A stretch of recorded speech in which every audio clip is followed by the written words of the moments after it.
important and timely conversation. Along with Mission Ministry, it's the Center for Catholic Thought and Culture that are the co-sponsors of this event. So on behalf of both organizations, welcome and thank you for joining us. I want to say a special welcome, of course, to our guests and our speakers today, Dr. Karen Teal, from right here on our own community, from Theology and Religious Studies. Thank you, Dr. Teal, for being a part of the dialogue.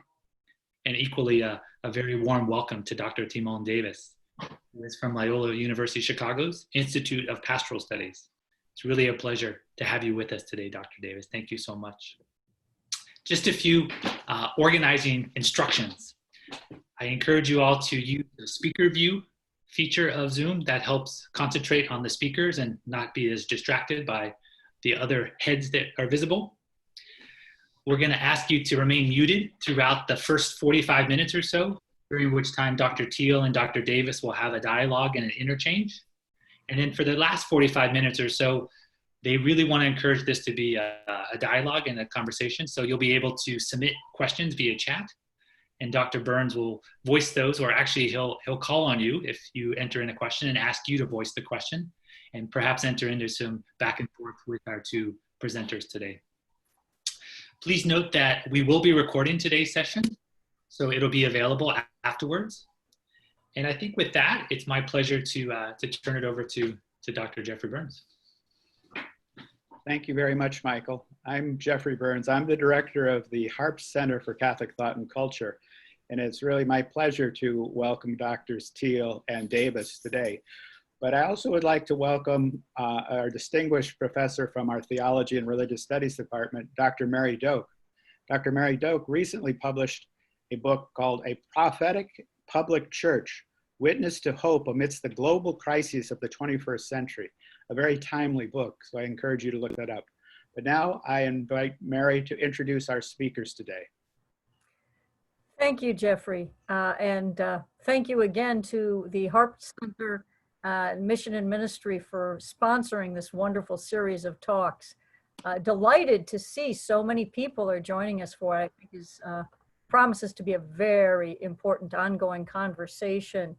So it's my great honor and pleasure to introduce our speakers and the leaders of today's conversation. The first is Dr. Timon Davis, who describes herself as a cradle Catholic who was a pewster until she discovered that the uselessness of the church was because she wasn't giving anything of herself. After committing to do something, her life changed. Interesting message there, I think. Her first ministry was with RCIA, where she not only welcomed others into the church, but also revitalized her own spirituality. After working for the Archdiocese of Chicago as the coordinator of RECIL, Reclaiming Christ in Life Young Adult Ministry, Dr. Davis launched Peace-Centered Wholeness with her husband Orlando, where they are blending clinical counseling and spiritual companioning. In addition to running a business, Dr. Davis is an assistant professor in the Institute of Pastoral Studies at Loyola University of Chicago, which I just have to give a shout out to because that is my alma mater, where I fell in love with the study of theology, and I am thrilled to know that the institution remains in such good hands. In her spare time, she serves as the treasurer of the Black Catholic Theological Symposium. Dr. Davis's dynamic energy and deep spirituality enhance her brand of teaching that engages one's spirit through the use of storytelling. No matter the occasion, Dr. Davis's mission is to help others open their hearts and minds to the soul-saving power of God's grace, love, and mercy. Before we welcome Dr. Davis, let me also introduce Dr. Karen Teal, my colleague here at the University of San Diego. Dr. Teal grew up in a Catholic family in the Pacific Northwest. She fell in love with theology as an undergraduate student at Gonzaga University in Spokane, Washington, and went on to earn her master's and PhD at Boston College. Since 2007, we have had the pleasure of having Dr. Teal teaching with us in the Department of Theology and Religious Studies here at the University of San Diego. Dr. Teal's teaching and research investigate the Christian, and especially the Catholic, dimensions of the problems of racism and white supremacy in the United States. She's the author of the phenomenally excellent book, Racism and the Image of God. Dr. Teal got to know Dr. Davis through the annual meetings of the Black Catholic Theological Symposium. The BCTS was founded in 1978 to nurture and celebrate the work of African American Catholic scholars. Dr. Teal is a parishioner and Eucharistic minister at Christ the King Church in the Logan Heights neighborhood of San Diego. She lives in City Heights with her 2 children, Madeline and Gabriel, and a turtle named Bob. Please join me in welcoming our 2 speakers.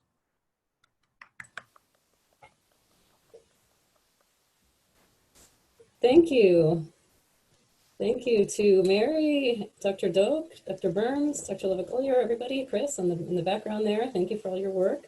We're delighted to be here. It's really nice to be with you all this afternoon and to be part of this series.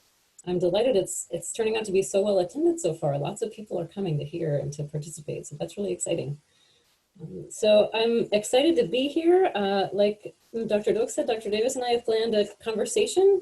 We talked about some questions in advance, but it doesn't have to be too tightly controlled.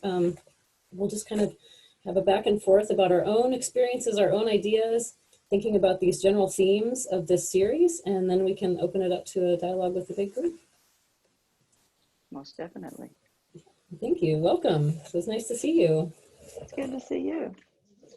It's nice to see San Diego, if by virtual. I was hoping to be there I think it was going to be in May.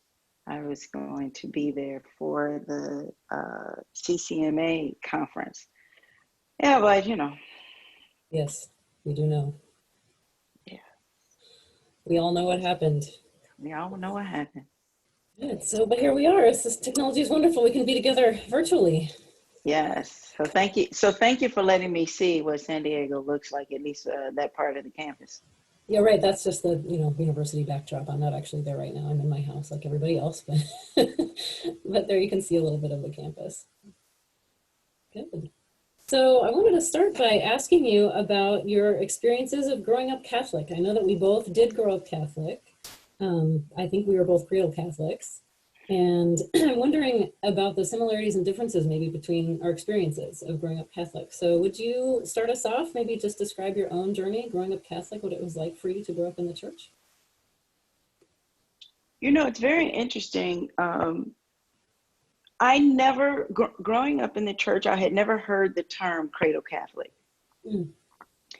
I didn't come across the term cradle Catholic until I was an adult, meeting people who assumed that I was Protestant. And then this term cradle Catholic comes up, and it's interesting because it would seem as though when you say you are cradle Catholic, it seems to give you some sort of one up on those who would be converts. I don't know, but it seems to be the designation. I started using the designation so that people would understand that all of my theological training happened in the Catholic Church, and so that I am a bona fide Catholic person and not someone so easily dismissed as a convert. But our family, we're the only Catholics in our family. So my brothers and I and my mom, we're the only Catholics in the family. And the church that we went to was a predominantly white church. So I grew up in a white Catholic environment. And I didn't attend my first Black Catholic church until I was like 20. And that was interesting, right? Because I was like, oh, they clap here and they actually enjoy being at Mass. This is interesting. And they're playing some music that I knew about from relatives who were Pentecostal and Baptist. So I knew these songs, but I had never heard them in a Catholic context. And then I didn't go to another Catholic church, a Black Catholic church, till I was like in my early 30s. Um, and that's probably why the whole uselessness of the church figures in, right? Because in a white Catholic context, there was never a discussion or any illusion or any invitation into my lived experience, right? So anything that was going to happen or could, I mean, it wasn't in the ministries, it wasn't in the homilies, it just really wasn't in anything. So for me, the Catholic Church and God as associated with the Catholic Church, because I'm old enough to know the teachings that if you're not Catholic, then you're going straight to hell. So there was this connection, right, that Catholic is the closest to God.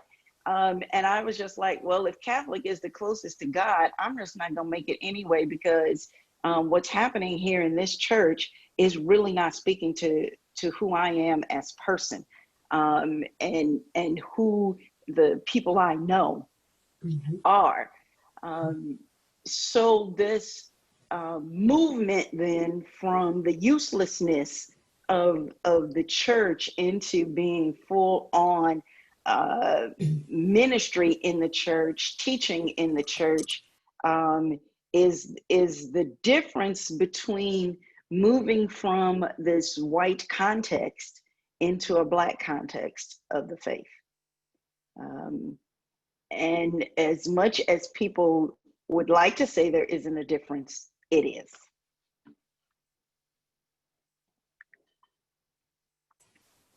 Thank you. Thank you for that reflection, especially on the term cradle Catholic. I grew up with it, and it never occurred to me that there could be this really useful use of this term to assert your own sort of right to be a full participant, a full member, and to be seen as completely included, right? Not a different kind of Catholic. Yeah, to me, it always just meant that my parents baptized me when I was a baby. So thank you for that. Yeah, I grew up, as the introduction, as Dr. Doak said, in South Central Washington State, in a family. My extended family was Catholic. We went to also to a mostly white church growing up. That was my total experience of Catholicism. It was in Richland, Washington. Not that old a town. It was established during World War II because of the building of some materials for the atomic bomb outside of that, where that town is located. So I grew up with my family going to church every week, just like you, sounds like you did. And I also didn't experience a Black Catholic service until I was probably 30. I think when we, maybe 30, yeah, when we moved to San Diego, maybe that was when I first went. And my family and I, we were looking for a parish that would be focused on social justice. And that happened to be the one with the reputation for that in the area. And so we joined that parish and became a part of that parish. And now my two children, who like me identify as white, have grown up in that church. And so when we go to a culturally white mass on a vacation or something like that, they're always impressed by how short it is. Oh, it's so short. And I think Christ the King, the service only lasts an hour and a half. It's not that long. But when they go to a 55 or a 60-minute mass, they're always stunned that it's over so fast. And I noticed also the music when I first went. I've taken some of my family members, my parents, my siblings to church with me, and they're always sort of startled, and they don't find it to be like their normal experience of church with the music and the drums. And yet to me now, that's what feels normal. That's what feels like home in a church context for me, to the extent that one week when our drummer was out sick, we all felt like we hadn't really been to church because there was no drums. So just something really essential to the spiritual experience was missing. So I grew up very much immersed in the church community. My parents' friends were all members of our same parish. I went to the Catholic school that was attached to the parish and grew up with the same group of 24 kids from kindergarten through 8th grade. So that was kind of my world in a way that was so all-encompassing that I never really thought about that as a thing when I was a kid. It was just our life. So it felt very very normal. And then as I've become older, I've been able to really branch out and see that there are many ways to be Catholic and that this culturally white way is not the only way. So that's been a really wonderful part for me of journeying as a Catholic. You know, it's very interesting when we think about how the Catholic Church is set up to, you know, have Catholic school, and then, you know, you go to the church where the school is, and it's this nice little community. But we talk about Catholic as being universal, but there are so many practices that we have that are so exclusionary, right? So, you know, like you said, you went, you know, with the same cluster of people all the way through. So you saw them in school and you saw them, you know, at Mass. And yet there's a community outside of the church and the school that, you know, we keep inviting people to come in, but we don't necessarily see ourselves going out, right? Like there's this disconnect that we tend to have within the communities where our churches happen to be and where we happen to be living. And I am in a space now where it's about how do I help Catholics understand that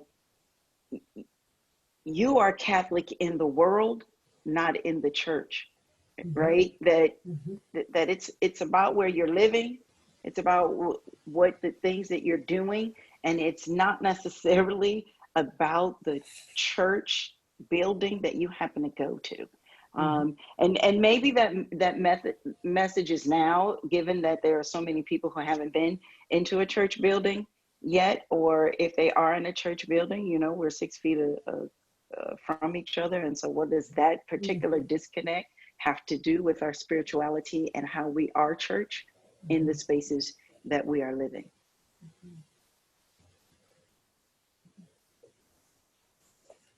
Oh, thank you. So in thinking about the general context for our discussion in this series in general, thinking about race and racism in the Catholic Church and the United States, there's certain sort of realities that stand out to me. So I wonder if you would agree with my sort of understanding of this larger framework. So one thing is, I don't know how many folks here were able to attend last week's talk, but we heard from Dr. Constance Carroll, who gave a really nice overview of the history of the Catholic Church with regard to race and racism in the United States. And so that's one thing that I always have in my mind when I'm thinking about what it means to be Catholic in the United States. And especially for me personally, what does it mean to be a white Catholic in the United States?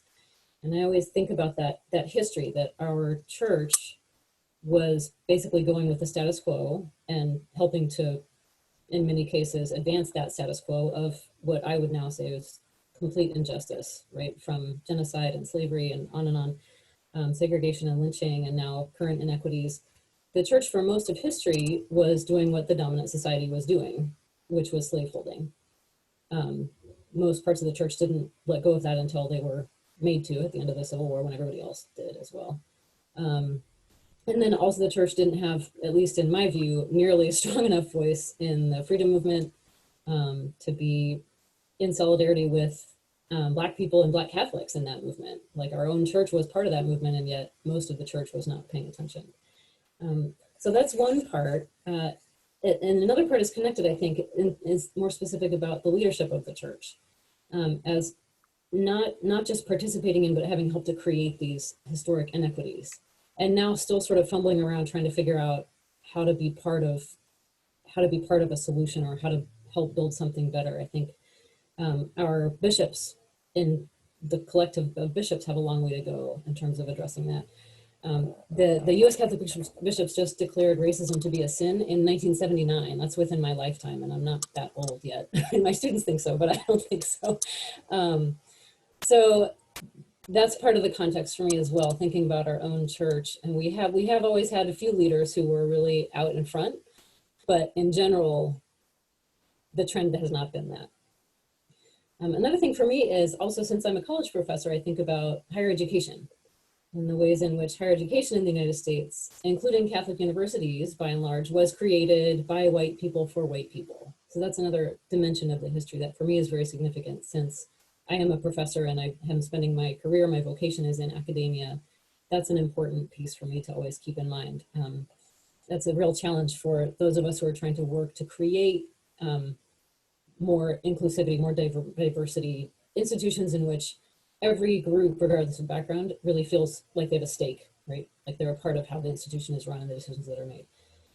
And then finally, just as a person who identifies as white, I see that legacy of inequity and injustice persisting even in real interpersonal divisions, right? So like you were saying, and I also had that experience of growing up in a mostly white church where we mostly didn't go out of that community. For example, I know there were other Catholic churches in the larger area where I grew up, but I can barely remember what their names were. We never even went to be part of those worship services or to meet Catholics from other Catholic churches in the area. And I think often part of this legacy of historic white supremacy is that all too often we don't even know each other, right? Even if we just stick with white Catholics and Black Catholics, and it's much more diverse than that, but even if we just stick with these two groups, we often don't get to know each other. We don't know each other's traditions. We don't know each other's ways of being Catholic. We don't really make deep connections of love and friendship. And to me, that's a real loss, both in society and in the church. So those are some things that I have in my mind when I think about a conversation about race in the Catholic Church in the United States today. Is there anything that you would change about that list, that you would add? I don't know that I would change anything, but I do know that to uplift some of those categories is to really think about or to help people understand white supremacy in the sense of how it has infiltrated the church, right? Or how the church has infiltrated white supremacy, right? Do they go back and forth? When you talk about church, people don't want to put church and white supremacy together. There's just some things that people don't want to do. Church is all about God, and so therefore, we can't have these terms. Well, okay, if we as church have a practice of division, then that trickles out into our lived experience, right? If we as a church, no, here is a great point about Catholic Church and supremacy, particularly white supremacy. Catholic Relief Services is really a great organization that does lots of work outside of the United States on behalf of people of color. We don't have that same mentality in the United States as the work that Catholic Relief Services does outside of the country. Catholic Relief Services is about those people over there, right? And so I'm going to send my money to support Catholic Relief Services so that Catholic Relief Services helps those poor people over there. But when you start talking about poor people in the United States that look like the same people that Catholic Relief Services is helping, now that's a different conversation. Now, wait a minute. I don't know that I want my money to go to help these particular groups of people. I mean, it's the same thing as if you're trying to support fair trade, and so you ask a Catholic institution to change out the coffee that they purchase in lieu of getting fair trade, actually the fair trade that comes through Catholic Relief Services, then they will tell you that we can't support that or do that because the fair trade coffee costs more. So here in the Catholic Church, what we do is we speak in pluralities, and yet when the Catholic Church is bombarded and raised up, or we lift up the carpet and say, look at all of this that we've swept under the carpet, then now we don't want to talk about that. That's not what we mean, right? But at the same time, we have a lot of these different things going. In terms of race, white supremacy, and the Catholic Church, clearly even today, you have people who understand the Catholic Church in the United States as a white institution. It is clearly understood as that. All statues, particularly, in churches, would have Eastern European features, that sort of thing. When you talk about higher ed, in particular, when you talk about, let's just talk about theology and theologians, since that's both our fields, who are we reading? Who are we assigning people to read in our courses, right? So as Catholic institutions, educational institutions, are we reaching for people of color who are writing?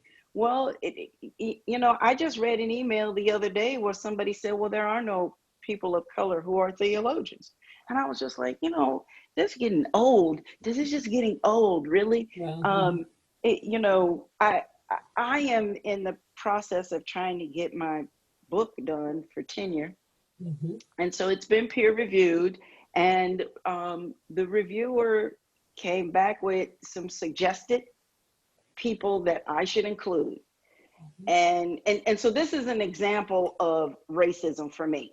So I'm talking in my book about African-American storytelling and catechesis, and I am trying to talk about it from the standpoint of the Catholic Church, right? And the need for this. And so the reviewer says, but you're missing this important voice. And so I'm like, okay, great. I'm missing a voice. So I go and I do the research. I'm looking up this voice. Well, I get to this person and the writings that they've done, and the writings are all in German. Oh. Okay. So how is the German voice important to the context from which I'm writing, and I'm talking about being Black in the United States? But here's a German voice that you need to have in this text. So this is part of, this institutional racism that exists, that clearly I am writing from a Black perspective, but someone says I need a German voice. So now I'm sitting there thinking, so how is that supposed to happen when I don't speak German? And nor do I read German. And so how is that supposed to benefit this text here, right? So after I was finished being angry about it, I was just like, okay, what's the next source that they recommended that I can look at? But that's the example, that we have these tight categories, right, about what's true theologians, right? Who are true theologians, right? And are they German, right? Are they Italian? Who are they, right? And what happens when you raise up the Asian, the Latinx, and the Black? And I just left a call earlier where a person reminded me of the Native American voice, right? And so when do these voices get to be important in our church, right? That's a question for those who don't think that white supremacy exists in our church. Right, I agree completely. I think I see that a lot myself, just among my fellow white theologians. And we don't even think of ourselves as white, we're just theologians. And so then when theologians are coming from non-white backgrounds, then we think that's a specific thing, but that our thing is just normal, right? So it seems totally, ordinary to this reviewer to suggest to you that you should read this German author who it seems pretty clear has nothing to do with your project, but that's who they read, and that's their starting point for everything that they do. But they don't see that, and that's actually fine, except that they don't see that that is a culturally bounded way to do theology. Correct. Yeah. So that's part of what I'm trying to train myself to see in my own work, and to call other people's attention to as well, other white theologians, to say, let's just notice that we're doing this, and let's notice that it is a specific cultural position from which to do theology. And then we can talk about what we might need to do about it. But at least we first just need to notice it. We need to notice that it doesn't make any sense to insert a German voice into a text about African-American storytelling practices. Right. You know, But Karen, you said something else that is very important, I think, to the conversation, is that when you're thinking about yourself, you first are thinking about yourself as a theologian, not as a white theologian. I think people of color don't get that luxury, right? To just be thought of as a theologian. It always has to be bookmarked into, you are a Black theologian. And so the theology that you would be speaking about or speaking on would be liberation. That you're only going to do Black theology, let's say. And so I tell you, it gets played out. I get invitations a lot, right, to talk about racism. Now I'm getting to these things, and I say, well, exactly what is it that you want? Do you want me to talk about racism from my experience as lived in the United States, from a Catholic person's lived experience, or do you want me to talk about it from an academic point of view? Because if you want me to talk about it from an academic point of view, I'm not your person.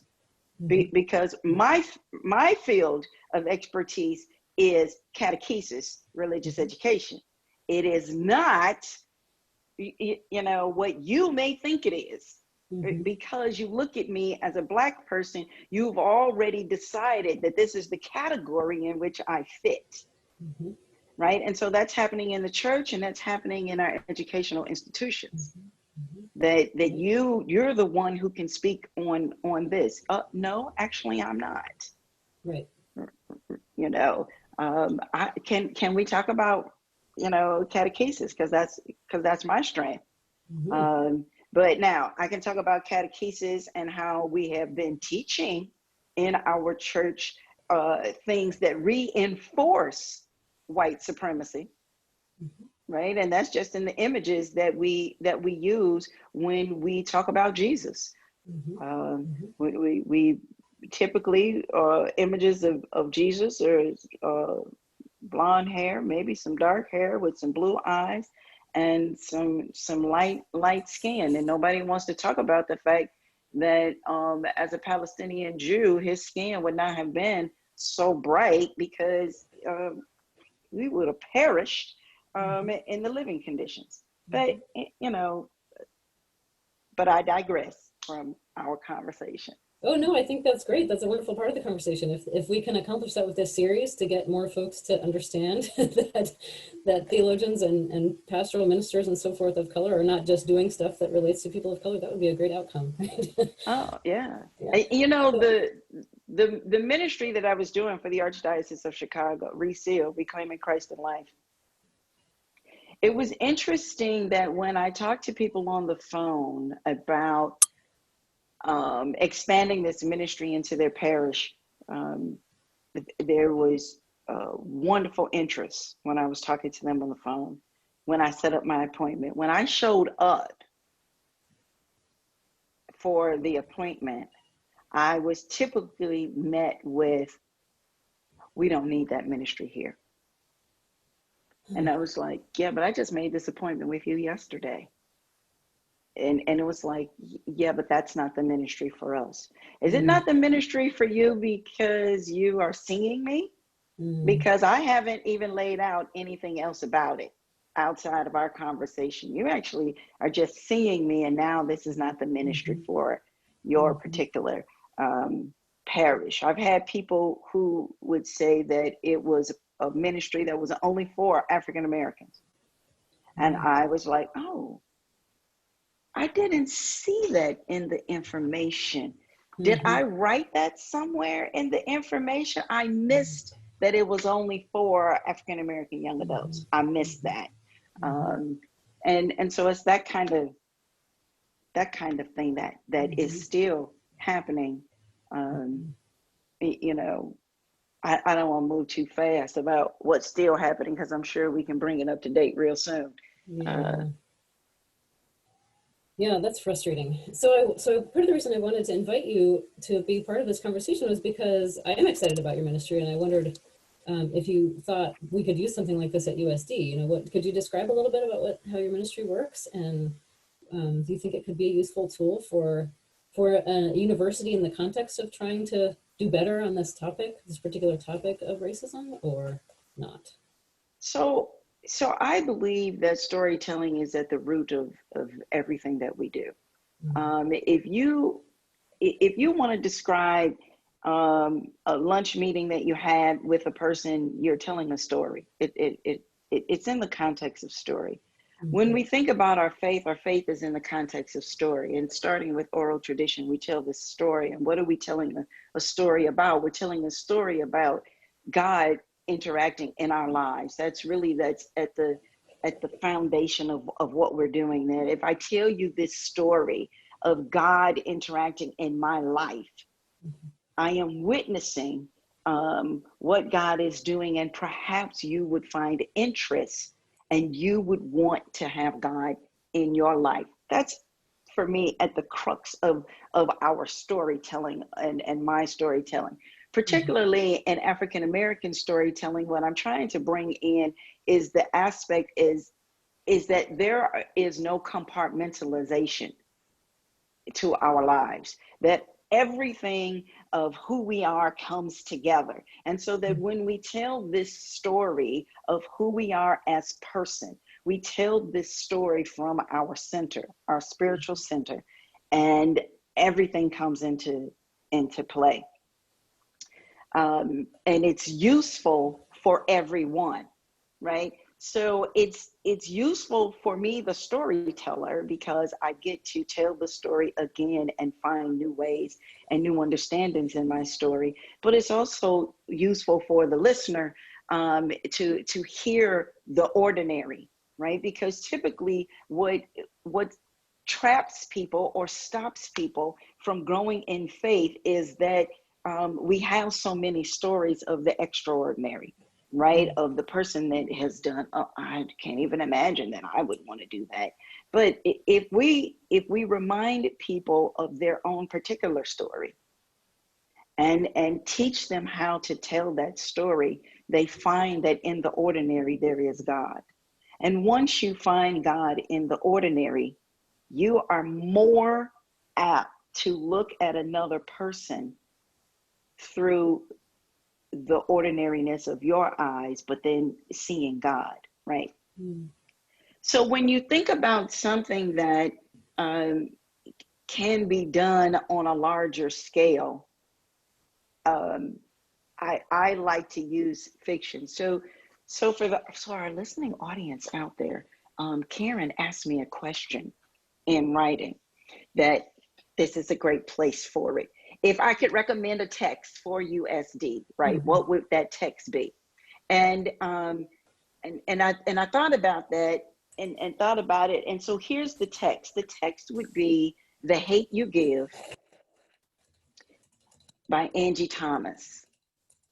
Now, some people would be like, is that a novel? That is not theologically grounded now, is it? Is there a theologian who wrote that? No, that is pure fiction. It is a fictional account of what is happening in Black America in now, right? And I chose fiction because I think every person can enter into a fictional story. They can find some place in which they can enter in and then wrestle with the content. So I use this book in my liturgical leadership course. My liturgical leadership course is a preaching and presiding course. And it is the final book that students read. And I ask them, read this book, and then you are to craft a sermon that addresses the main themes in this book for your context.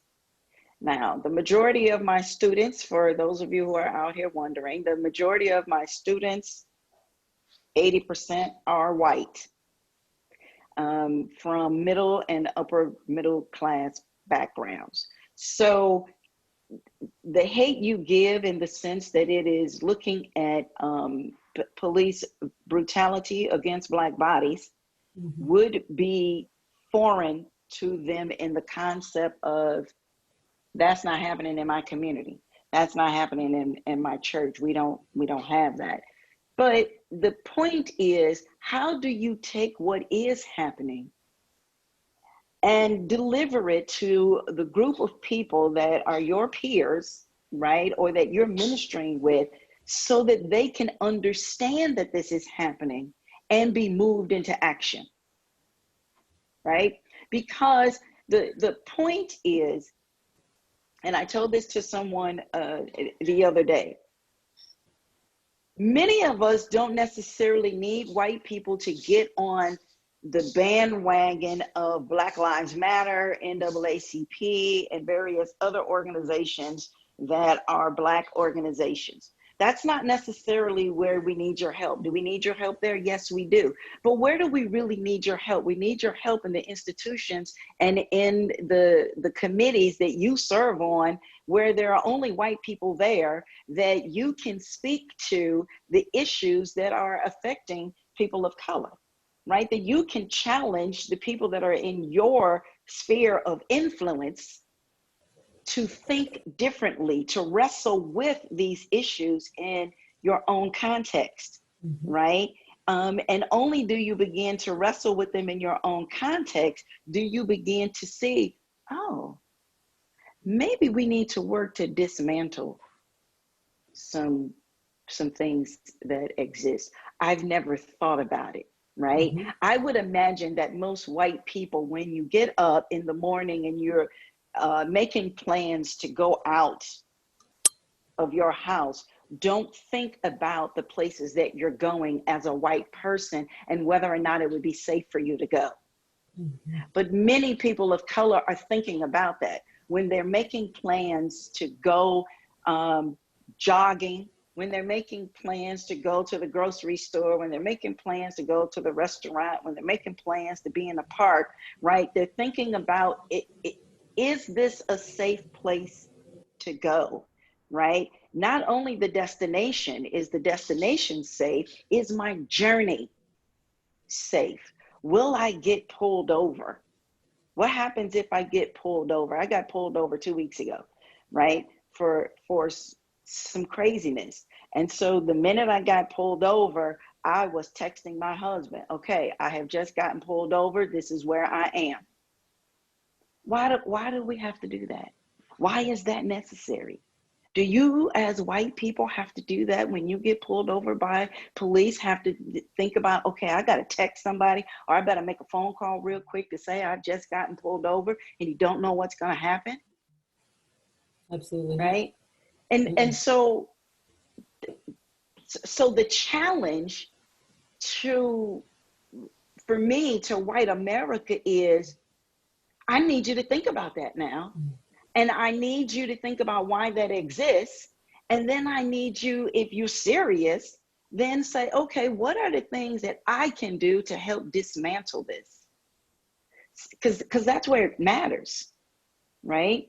I mean, do people even know that there are laws on the books still that Black people can't live in certain areas? Now, those laws may not be enforced, but the law is still on the book. Why is the law still on the book? Right? So these are the things that a book like The Hate You Give, because it is fiction, helps you fully enter into it in order to wrestle with it and bring it back out and go, okay, now what does that look like in my lived experience? Thank you for that.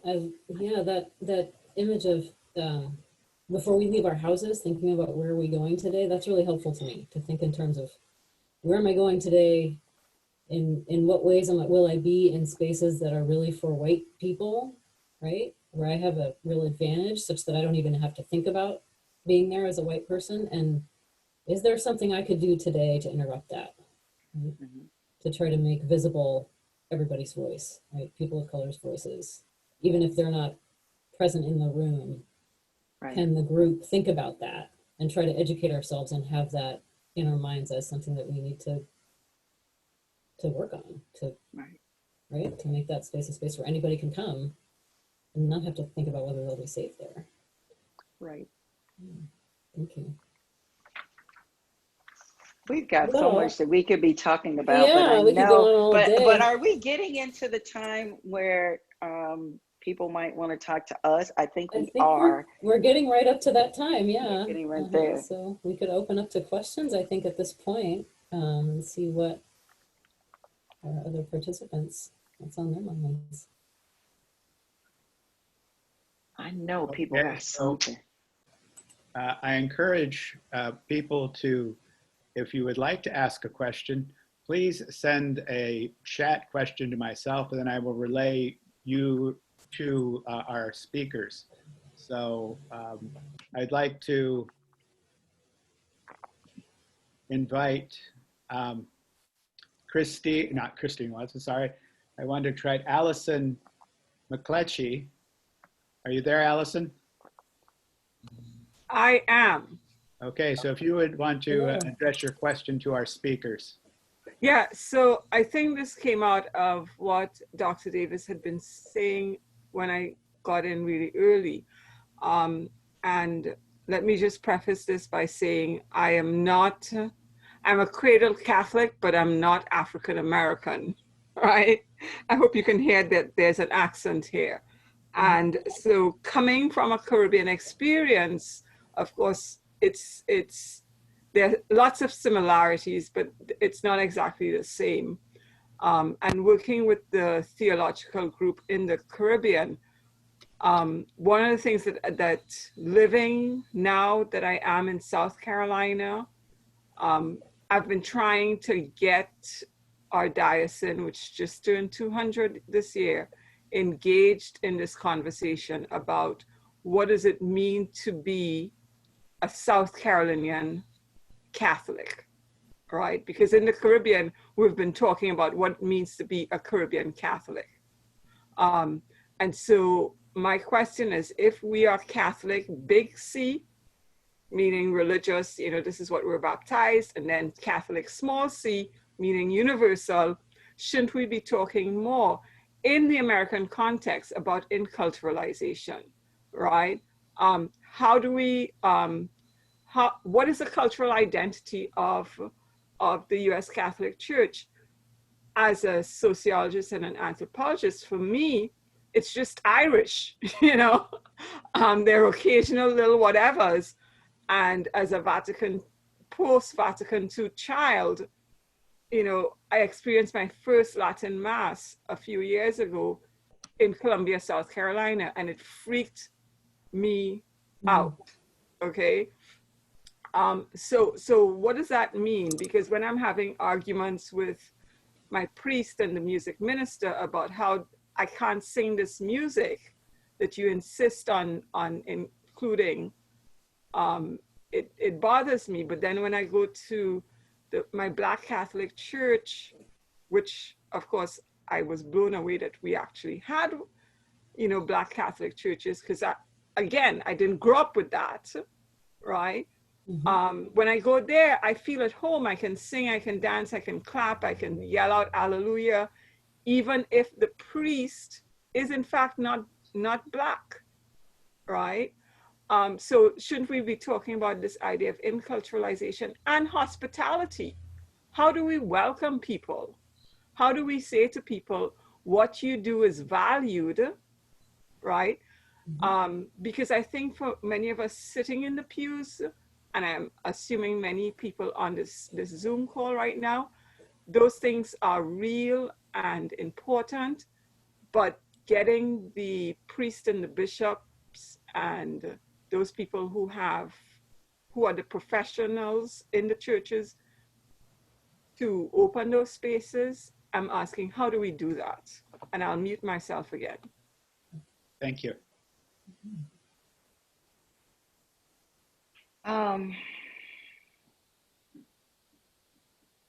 What a large question. Mm-hmm. I think first it is in the United States, in order, I think, to fully get to enculturation, we do have to deal with the black and white issue, right? We have to deal with the fact that white supremacy does exist in the United States, and we have to be honest about the ways in which it exists, all of the arms of it, how it is in our educational institutions and our religious institutions, before we can get to the enculturation piece. Until people are able to see one another as equals, as people who are brothers and sisters in Christ, like for real, we won't get to the enculturation response. Not the response that I think that that we all are valued, and that all music is valued, and that Catholic Universal does in fact exist. I think as Catholics, we love to say that we are a universal church, and we can go anywhere and go to mass, and we can fit in. But at the same time, there's another part to that that says we are a universal church, and it reflects white people, right? And that enculturation in that sense is you can be African American, but everything you do should reflect what the norm is. And so what has to happen is we have to dismantle the norm, right? We have to dismantle what exists.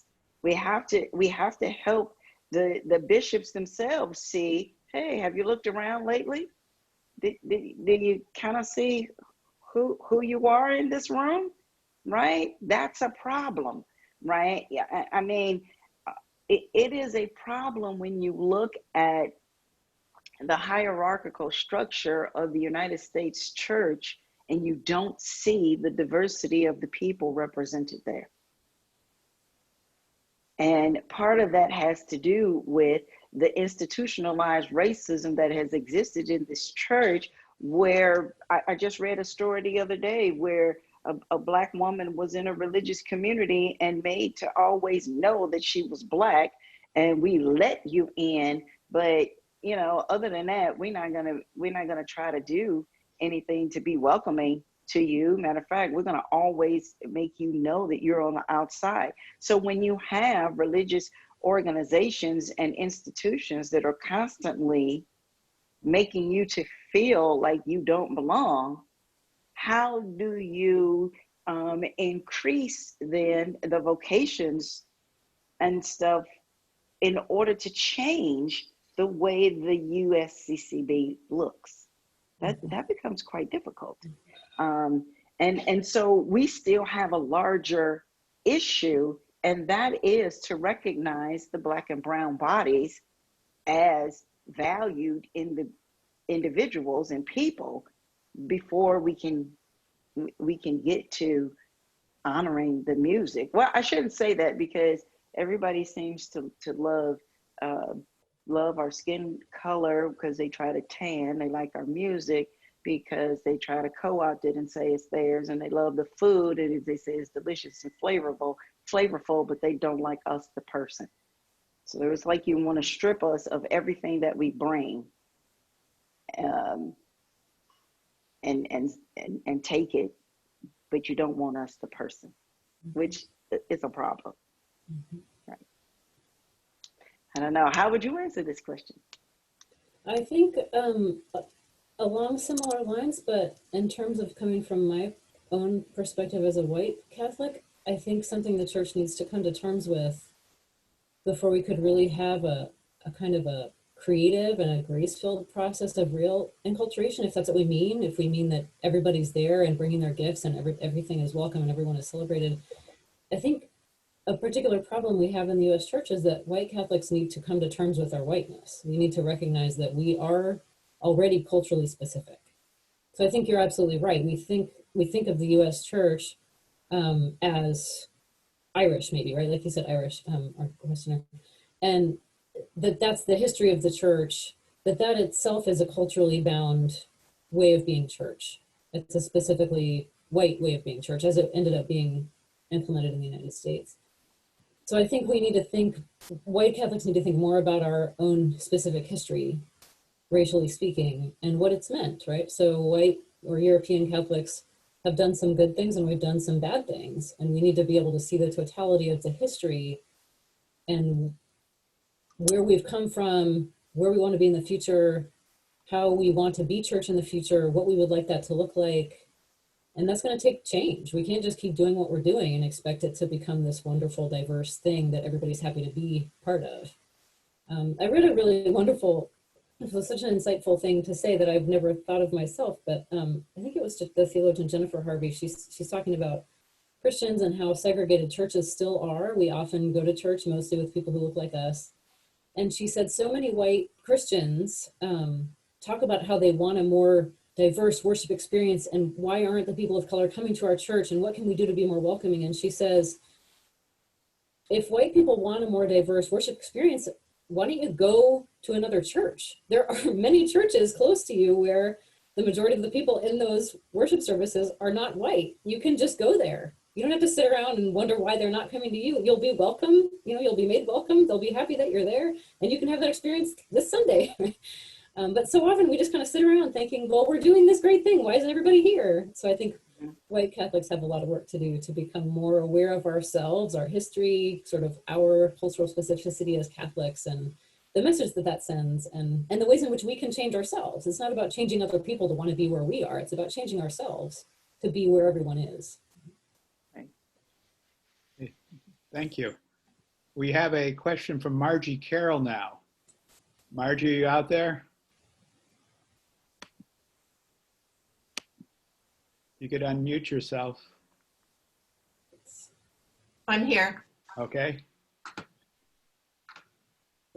Go ahead. Let's see. My question is, thank you very much for your presentation. Deeply grateful to all concerned and all that are sharing your experiences. My question is, what are some practical steps white Catholics can take to begin to dismantle racism in our parishes, especially with right-wing parishioners who deny it even exists?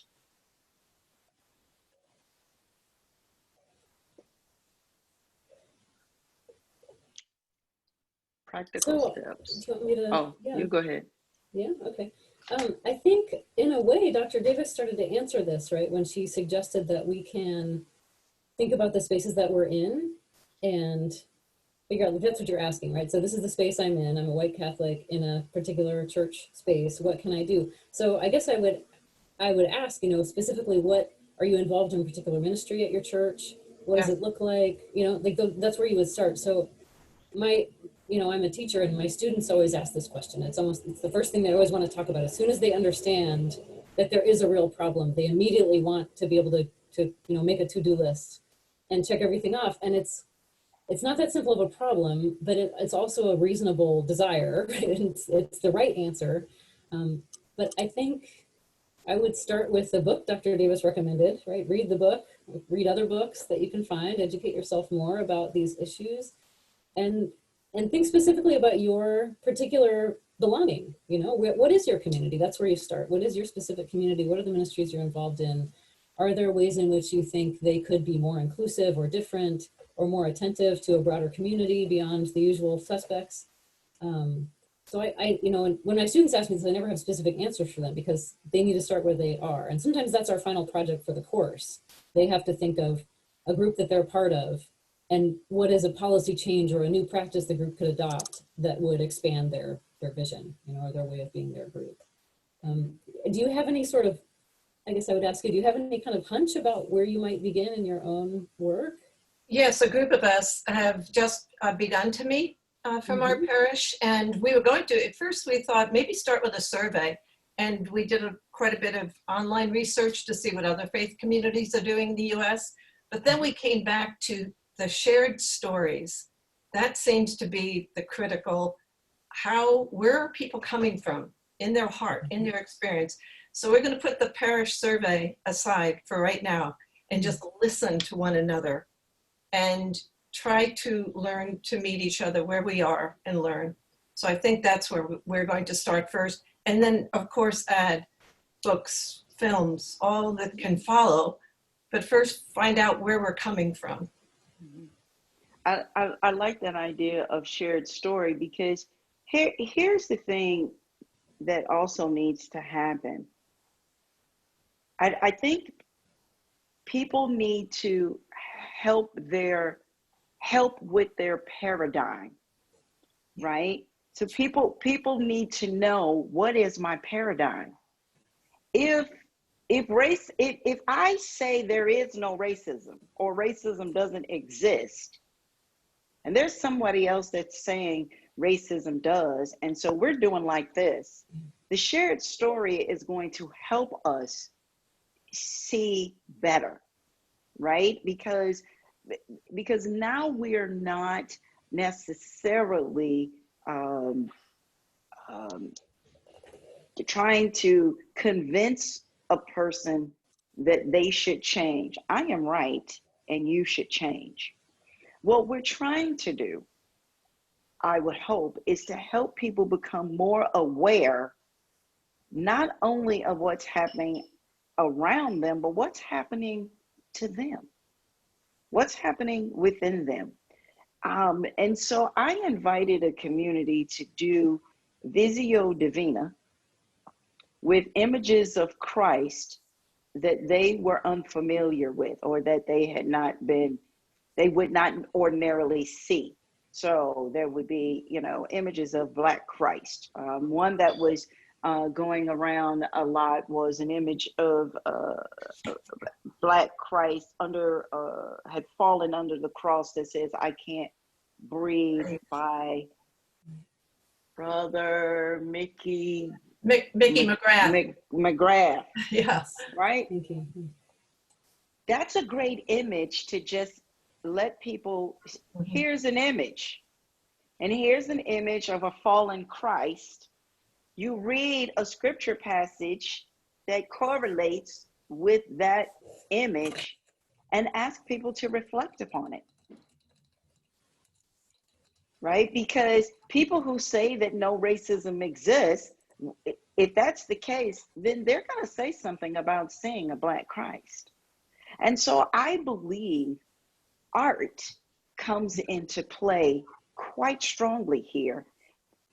Listen to the song, look at the picture, watch the movie. Let's have a discussion about it and unpack it. See, these are practical things that can happen, and you don't have to invent something new. You don't have to rush out and get a social justice ministry, right? These are things right now that you can do, where you invite people to open up in prayer, right? And what does that look like, and how are they challenged by that? If you're thinking about prayers that you want to add, look for prayers from the various authors that are out here that have language, anti-racist language in the prayer, and use that as a point of reflection. I think what I'm not interested in is a battle. I'm not interested in trying to fight people around this. What I'm interested in is, can we come to understand who we are as Christians and what we are asked to do inside of this messy existence that we have? That's hard work.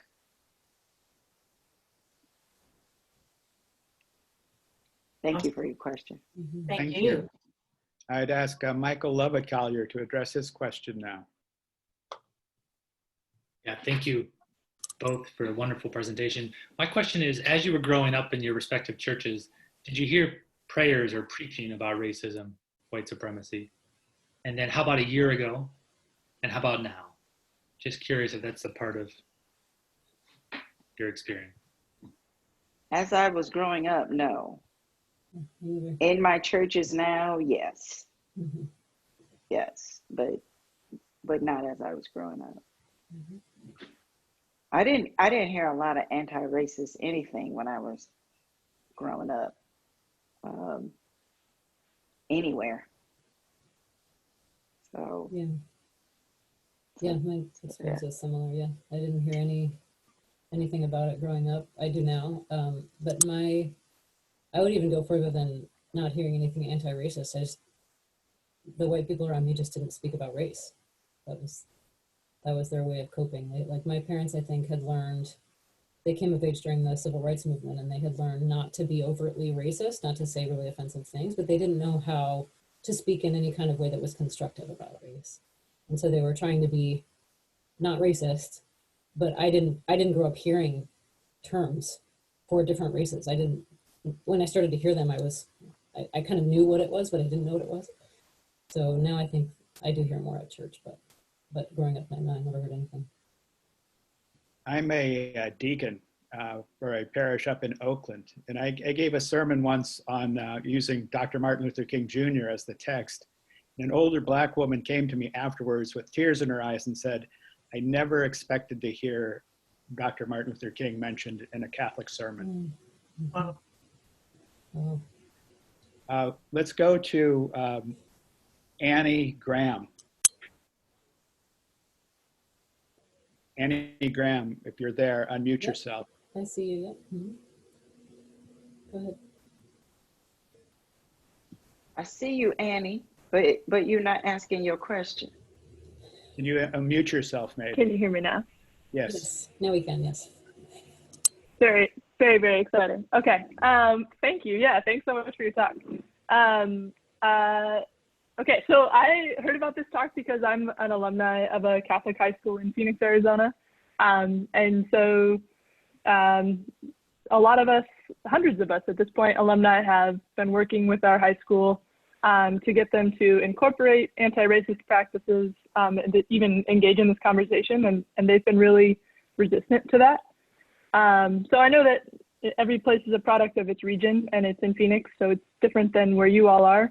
But I was interested, they've been specifically averse to the idea of affinity groups. So a few of my peers have tried to start like a Black student union in the past, or an Indigenous Native student union in the past, and they said that that is not something that they will consider. It's not something that is a part of the institution, and it will not be. And I'm just so taken aback by that. So I wonder if there's a reason for that I can better understand from a Catholic perspective, or if there's a way to talk about maybe affinity groups as one way to help students feel more empowered in identity and culture. If there's a way that we can be helpful in that dialogue to help our former administrators understand what we mean when we say that we want students to be able to create those clubs.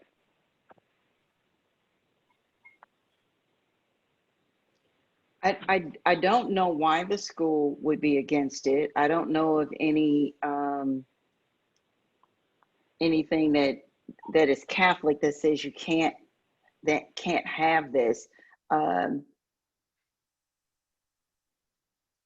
am a workaround individual, right? And anti the establishment, right? Because the establishment as it is set up is not, necessarily supportive of me anyway. So what's a workaround? So I would be someone that says, so do you all have a peer ministers group at that spot? Does that group exist, right? And if you were to say, no peer ministers are there. So I would say, well, start the peer ministers group. These are can be the leaders, right, who help with prayer, they just help in the community or whatever, but you ensure that the membership is diverse, and that as part of being peer ministers, they learn about all of the other groups that they would be attentive to, right? So if you're going to be serving the entire population, you need to learn about the indigenous people, and you need to be, understand that more. You need to know about the African Americans. You need to know about that there is a way to create groups that don't have the language that people would be adverse to, but has the language that people are comfortable with. And then now what you do in that group is the very thing that you would be doing in the other group, right? So, which is what I did with Reseal. So people felt that it was, only supposed to be for African Americans. So I invited all of the African Americans who wanted to be involved and other people. So I ended up with a multiracial group of people by focusing in on one, but anyone could come. So if you are up against a stone wall, right, that says, oh, you're not doing any of that stuff, how about, peer ministry? The other thing too is, how do you start a group as alum that seniors can be invited to, and that the seniors in the school can go back and do some things in the school? See, so there are some different ways in which to tackle this, right? So you could have the alumni group and then seniors, and they're the incoming to the alumni group, but they're straddling both worlds, and you help them be what is necessary in the institution where they are the actual students. Again, that's going around the system. Eventually, with enough strength, you can dismantle the system in place, but you want to get a foothold, right? And you want to be able to still be able to come to the table, versus them saying you're no longer welcome. Thank you. Can we go to a question from Deb? Deb, if you're there, unmute yourself. I am. Hi, Timon. It's good to see you again. Hi, Deb. It's good to see you. I am one of Dr. Davis's former students in that liturgical leadership class who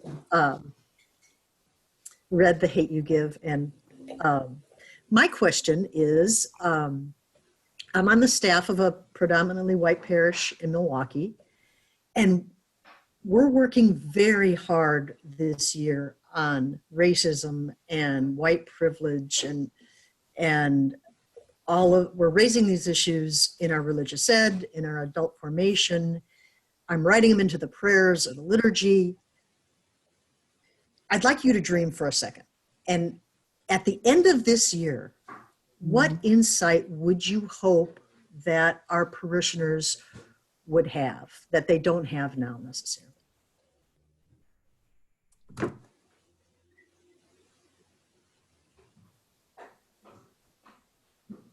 A better understanding of who is a child of God. Thank you.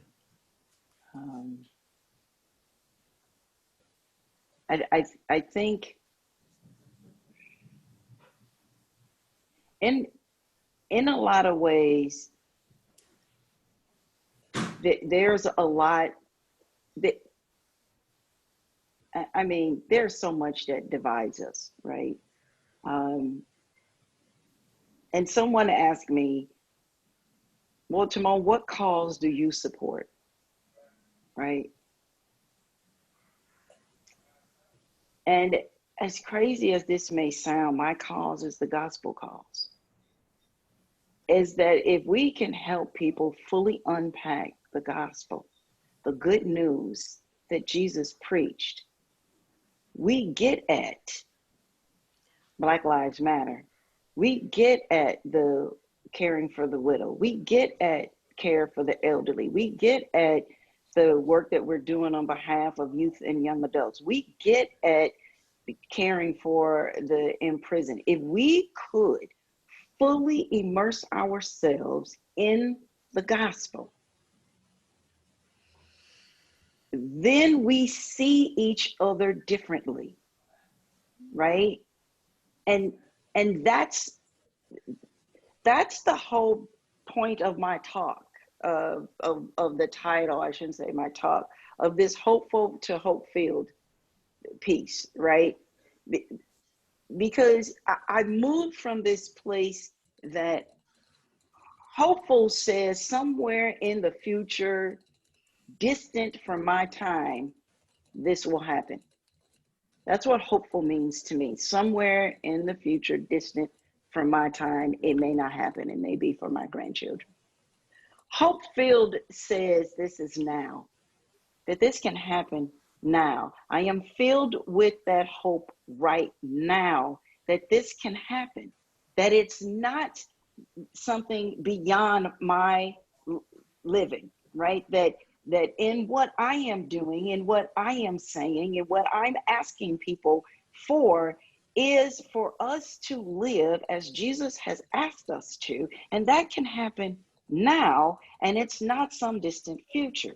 So if I can help people with that understanding that what all of this is, what all of these talks are about, is to help us realign to the teachings of Jesus now, not for our grandchildren, then we can get at this hard work, right? But if we stay in a future-oriented type of thinking, then then as long as it's future-oriented, then somebody else is going to do the work because it's somewhere in the future. If I can orient that to now, then this calls on me to do my part. I can't tackle the fires on the West Coast. I can't tackle that. I can't do anything about that. But what I can do is make sure that I don't throw trash on the ground where I am, that I don't throw lit matches out where I am. See, so I can take what's happening there and think about what are my actions right now that can make a difference, not what will my actions be in the future, right? So the takeaway, Deb, would be, do you have a better understanding of what it means to be a child of God? And what do God's children look like? Awesome. Thank you. Thank you very much. We have a question from Caroline Archer.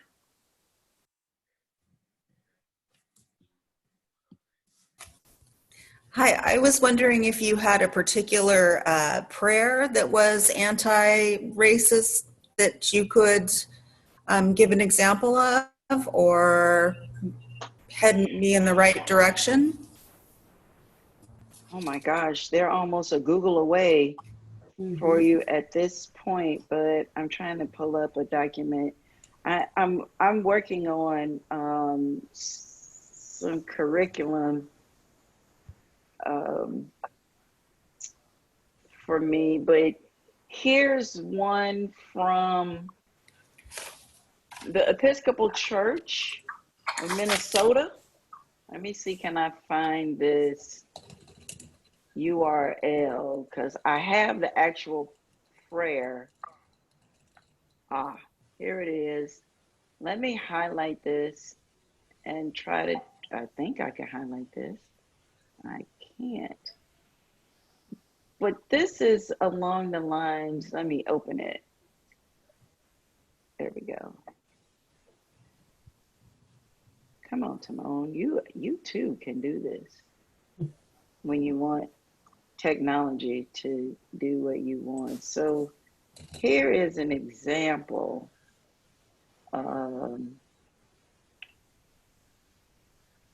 So there's the link to what the Episcopal Church put out.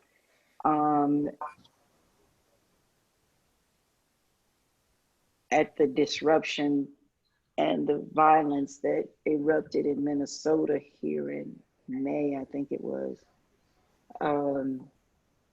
But just for those of you, before you can click on it, it has words such as, "Oh God, in whose image the whole human family was created.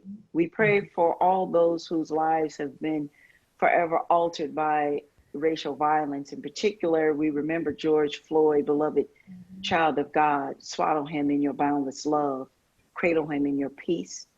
We remember the residents of South Minneapolis who have had their community disrupted by horrific violence.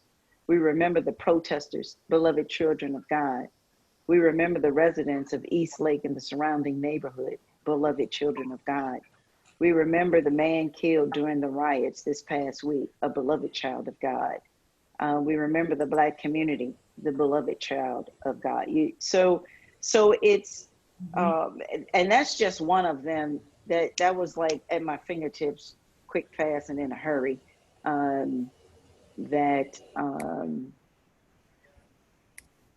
But I've been trying to amass them because they are out there. But if you put in anti-racist prayer, you'll be amazed at what comes up nowadays.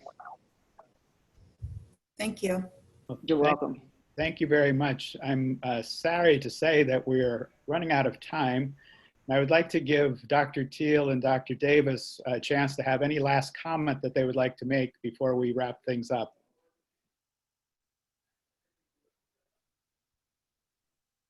Thank you. I think I'm just grateful. I'm grateful that so many people came to participate in this event, and it's nice to see everyone. I'm especially grateful to Dr. Davis for accepting our invitation to come and be part of our USD community for a day and to share your wisdom with us. So thank you so much for letting us borrow some of your time and your energy. I know these are difficult times, and so we really appreciate your willingness to be here with us today. Thank you. Thank you. Anything you want to say before we wrap up? Someone told me about a month ago, as they were working to be in solidarity with people of color, how tired they had become. They were tired. And when was God going to do something? And God's response to them was, "It's only been 2 weeks."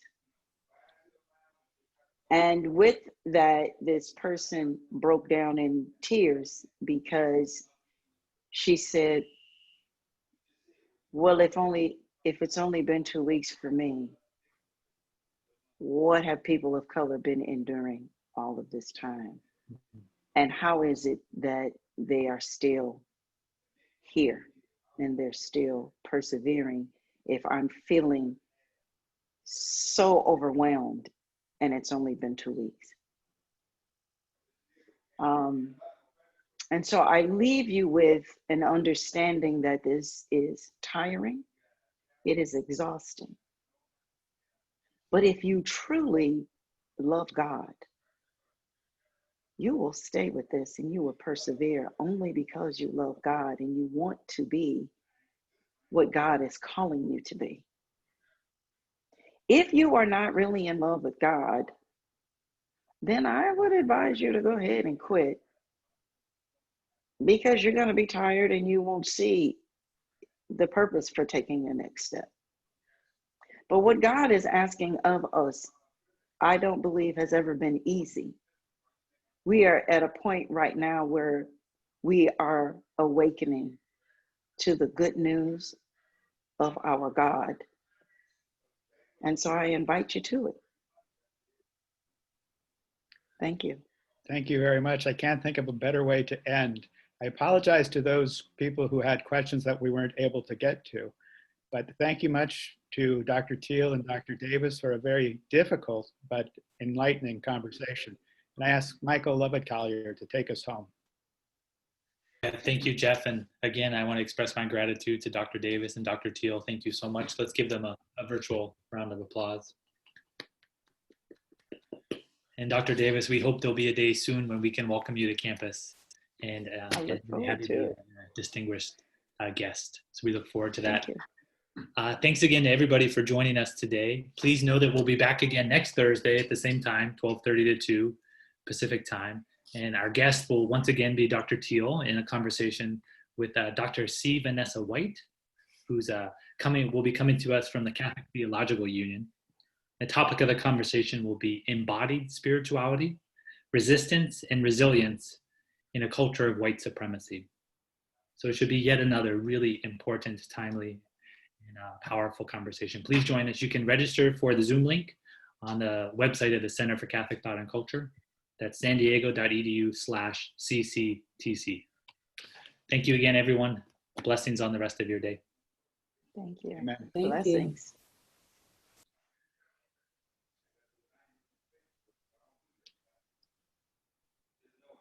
Thank you. That was great. Thank you very much, Dr. You're David. welcome. That was great. Thanks, Karen. That was wonderful. You're welcome. Thank you. I mean, Awesome. Awesome. wonderful is Thank probably you. not the way to describe these discussions, but It can be. yeah. They need to happen. I like wonderful. Mhm. Okay.